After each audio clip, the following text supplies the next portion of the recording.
دل اور نصیب اپنی مرضی کرتے ہیں، عقل کی چابی سے دونوں نہیں کھلتے۔ ہر وہ مرد اور عورت طوائف کے زمرے میں آتا ہے جس کا کسی کے ساتھ ناجائز تعلق ہے۔ طوائف جب دعا کرتی ہے تو اپنے بڑھاپے سے قبل ہی رخصت ہونے کی۔ طوائف کا بڑھاپا صحرا میں تپتی ریت پر ننگے پاؤں چلنے کا نام ہے۔ ہر مرد یہ چاہتا ہے کہ اس کی بیوی باہر یا پردہ دار ہو، مگر خود اپنی نظریں اس وقت جھکاتا ہے جب اسے جوتے کے تسمے باندھنے ہوں۔ کچھ مردوں کا جنازہ پہلی بار انہیں مہجر لے جاتا ہے اور کچھ عورتوں کا کفن پہلی بار انہیں پردہ کرواتا ہے۔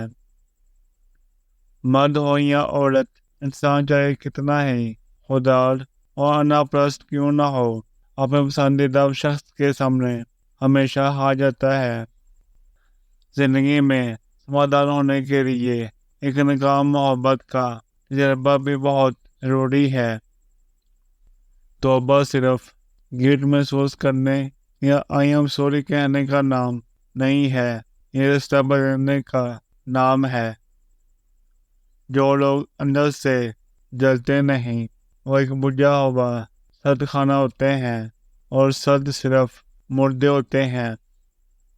جس عورت کی قمیض کے گلے سے اس کی چھاتی نظر آئے تو ایسی عورت کو مرد کے سامنے نہیں جانا چاہیے اور پردہ بنا کر رکھنا چاہیے تاکہ اللہ ناراض نہ ہو۔ یہاں غریب کی تو شاعری بھی دنیا کو فضول لگتی ہے، اور اگر مرد امیر ہو تو اس کے منہ سے نکلی ہوئی گالی بھی شاعری لگتی ہے۔